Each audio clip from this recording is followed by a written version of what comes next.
Hallo Freunde, heute kann ich und will ich nicht kurz sein. Die Themen, die ich anspreche, sind zu wichtig und zu tief, um sie in 5 bis 7 Minuten abzuhandeln. Versteht man ihre Tiefe nur dann, wenn man bis zu Ende zuhört. Seid ihr neugierig? Gut, dann ein Deal. Wenn euch das langweilt, meldet ihr euch ab. Wenn es euch überzeugt, Like, aber und bitte teilt es. Heute decke ich 5 Manipulationsmethoden auf, die absolut alle Vertreter der herrschenden Elite Russlands, die auf verschiedenen politischen Plattformen auftreten, anwenden. Dabei konzentriere ich mich auf das, was für euch wirklich wichtig ist. Europa und besonders Deutschland. Gesehen durch das Prisma der Ukraine natürlich. Ja, wir sitzen alle im selben Boot, mein deutscher Zuschauer. Ob wir es wollen oder nicht. Und ja, mein Deutsch ist nicht perfekt, aber von Video zu Video besser. Wichtig ist, meine Damen und Herren, nicht wie ich spreche, sondern was ich sage. Genau wie bei dem russischen Außenminister Lavrov. Nur, dass wir auf verschiedenen Seiten der Barrikaden stehen. Also, macht es euch bequem, nehmt euch etwas zu trinken, ich beginne. Vor wenigen Tagen ging die 80. Sitzung der UN-Generalversammlung zu Ende, das wichtigste Beratungsorgan der Vereinten Nationen. Eine pompöse Veranstaltung, bei der jedes Jahr die Vertreter von 193 Mitgliedstaaten zusammenkommen, um hochrangige Treffen abzuhalten, aktuelle Probleme zu diskutieren, Debatten zu führen und ihre Ergebnisse auf Pressekonferenzen zu präsentieren. Genau dort, auf diesen Pressekonferenzen, verbreitet sich Gesagtes mit Schlaggeschwindigkeit in den internationalen Medien. Warum? Weil dort selten von echten Vereinbarungen die Rede ist. Vielmehr wird genau das nach außen getragen, was hinter verschlossenen Türen keine Unterstützung, also kein Verständnis fand. Und natürlich gibt es da immer eigene Journalisten und Journalisten mit vorbereiteten, im Sinne abgekarteten Fragen, deren Antworten unbedingt von der Welt gehört werden sollen. Doch was hat die Welt diesmal von russischen Außenminister Sergei Lavrov gehört? Ein russischer Journalist der Zeitung Komsomolskaja Prawda, den Sergei Lavrov offenbar aus Gewohnheit, also willkürlich würde ich sagen, beim Vornamen Slava ansprach. Насчет, что было второе? Слава. Also nicht mit dem vollständigen Namen Vyacheslav oder mit dem Vatersnamen, wie es in Russland üblich ist. Wodurch er sich und sein vorbereitetes Skript verrät, stellte die Frage. Die deutsche Regierung verbirgt nicht, dass sie eine aktive Militarisierung ihres Landes betreibt. Wozu tut sie das und was will sie damit erreichen? Und die Antwort Lavrovs. Wir haben unsere tiefe Besorgnis schon mehrfach geäußert.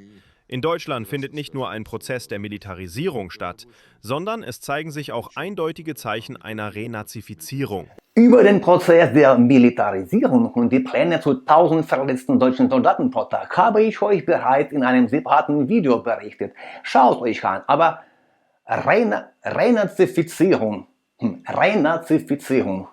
Habt gegoogelt? Das Wort gibt es nicht mal auf Wikipedia. Scheint wohl eine neue Spezialkreation aus Lavrovs Kopf zu sein.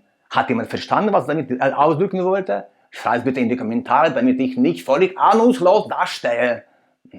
Das geschieht mit demselben Ziel wie bei Hitler, nämlich ganz Europa zu unterwerfen und zu versuchen, eine strategische Niederlage zuzufügen. Im Falle Hitlers, der Sowjetunion und im Falle des heutigen Deutschlands zusammen mit dem Chor der Hauptsolisten der EU und der NATO, der Russischen Föderation. Merz hat es ja gesagt, wir sind noch nicht im Kriegszustand, aber auch nicht mehr im Friedenszustand. Die militaristische Rhetorik nimmt jeden Tag zu. Merz hat Verfassungsänderungen durchgesetzt und gibt bereits mehr für Rüstung und militärische Infrastruktur aus.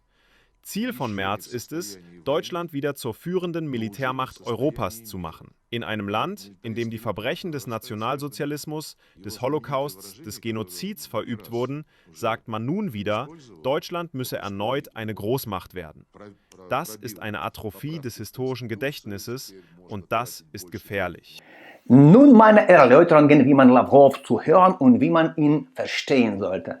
Lavrov spricht in Wahrheit über Russland, projiziert es aber auf Deutschland. Denn Wer benutzt heute die Sprache der Gewalt? Wer verfälscht Geschichte? Wer träumt von einer Großmacht? Richtig, Russland. Hitler und Stalin haben sich Europa einst gemeinsam aufgeteilt mit dem Ribbentrop-Molotow-Pakt. Heute ist es Russland, das täglich militärische Rhetorik steigert. Deshalb passen Europa und Politiker wie Merz ihre Budgets an. Ja, sie wollen verteidigungsfähig bleiben. Und wenn Lavrov von historischem Gedächtnis redet, sollte man dann nicht auch an Stalinismus, Gulag und Holodomor erinnern? Oder hat das nie existiert? Dann ist das dies genau Atrophie des historischen Gedächtnisses. Ihres Gedächtnisses, Herr Lavrov. Und ja, das ist brandgefährlich. Wir spüren die Konsequenzen davon seit Februar 2022 am eigenen Leib. Frage einer russischen Journalistin vom Sender Zvezda. Es gibt Informationen, dass Kiew Provokationen auf dem Gebiet der EU vorbereitet. Angriffe auf NATO-Länder wie Rumänien oder Polen unter falscher Flagge, um Russland dafür verantwortlich zu machen. Was könnte das für Folgen haben? Und wird Russland dem in der Informationssphäre vorbeugen?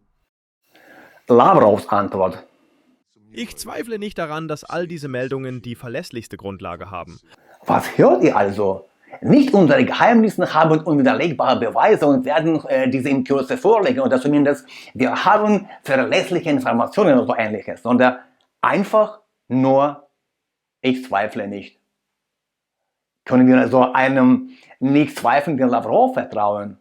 Nach meiner Analyse wohl eher nicht. Gehen wir weiter. Das Kiewer Regime, sie haben spezielle Strukturen sowohl im medialen als auch im militärisch-technischen Bereich, die sich mit Provokationen unter falscher Flagge beschäftigen.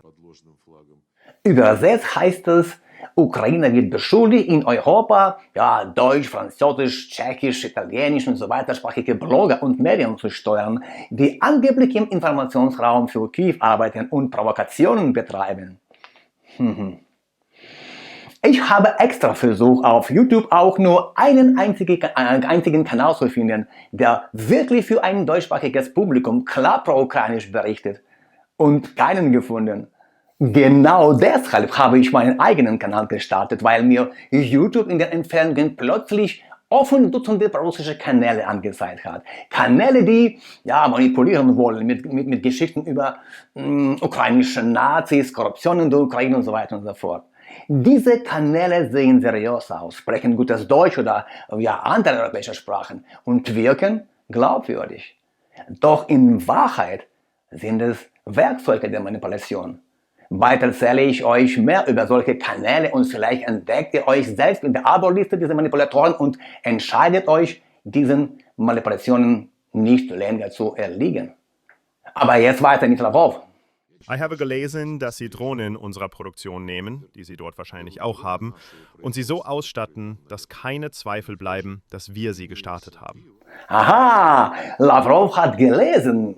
Cool, er kann also lesen, prima. Aber wo? Bei wem? Quelle.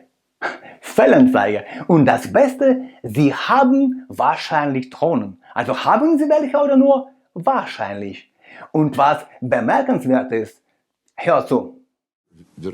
Берут дроны нашего производства, которые там, наверное.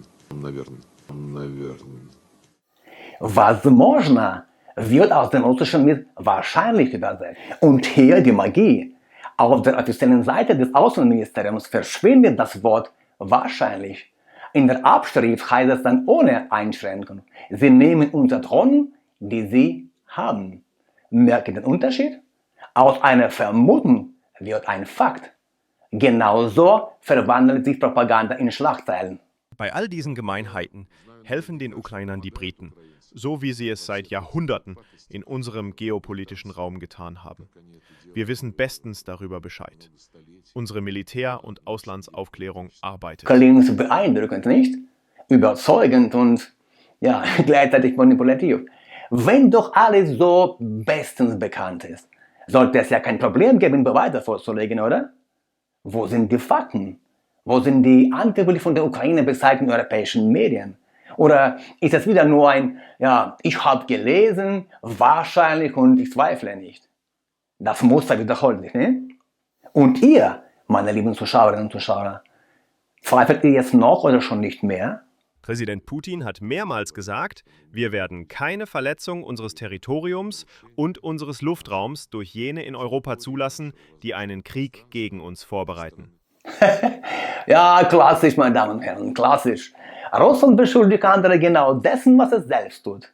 Luftraum verletzen, provozieren, Reaktionen testen, Lieblingstaktik, beschuldige und zwinge die anderen, sich zu rechtfertigen. Europa bereitet aber keinen Krieg vor. Russland dagegen wiegt euch mit Märchen ein, plant selbst, ja, wenn schon nicht eine offene Aggression, dann mindestens hybride Operationen im Baltikum, in Polen, Rumänien, Tschechien und ja, auch in Deutschland, als auch auf dem Balkan. Das ist keine bloße Vermutung, sondern nüchterne Analyse. Denk an meine Videos. Am 22. September habe ich frühmorgens ein Video hochgeladen über den russischen Kampfjet, der 12 Minuten lang im EU-Luftraum war. Und abends desselben Tages leckten Drohnen in Kopenhagen der Flugverkehr lahm. Zufall, ja? Allerdings habe ich die Balkanregionen nicht ohne Grund erwähnt. Russland wird versuchen, die Situation im Inneren Europas rund um die ehemalige Jugoslawische Republik zu destabilisieren, und zwar indem es im Oktober den Vorsitz im UN-Sicherheitsrat nutzt. Das ist eine alte Taktik. Kein direkter Schlag, sondern Arbeit über die schwachen Glieder. Und die Balkanstaaten sind genauso ein schwaches Glied. Man muss sich nur daran erinnern. Die Streitigkeiten zwischen Serbien und dem Kosovo sind bis heute ungelöst.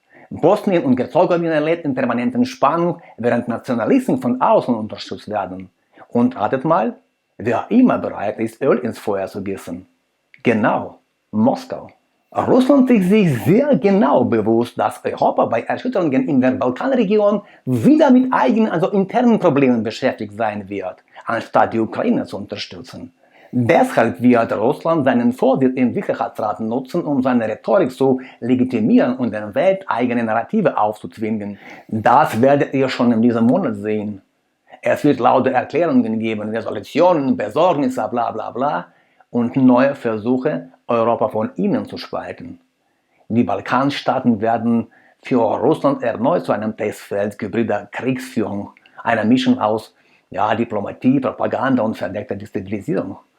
Und es ist nicht ausgeschlossen, dass die Ereignisse von Sarajevo 1914 mit Gavrilo Princip in einem neuen Licht erscheinen werden. So funktioniert die Magie, meine Damen und Herren. Erst ich habe gelesen, dann ich zweifle nicht, dann wahrscheinlich und am Ende ein Fakt, den die Medien verbreiten. Alles ohne Quellen, ohne Beweise, reine Propaganda. Das Entfernen von einzelnen Worten in offiziellen Texten verwandeln Vermuten in Tatsachen und Anschuldigungen in politische Druckmittel. Das ist keine Sprache der Diplomatie, sondern die Sprache der Manipulation. Das Ziel, nichts zu beweisen, sondern Zweifel sehen, Chaos stiften und andere in die Rechtfertigung treiben. Wer das versteht, erkennt Manipulation, bevor sie wirkt. Wenn ihr meine Analyse wichtig findet, unterstützt den Kanal mit einem Like, Abo, Teilen. Je mehr wir sind, desto weniger Chance hat die Propaganda. Bis bald, Leute!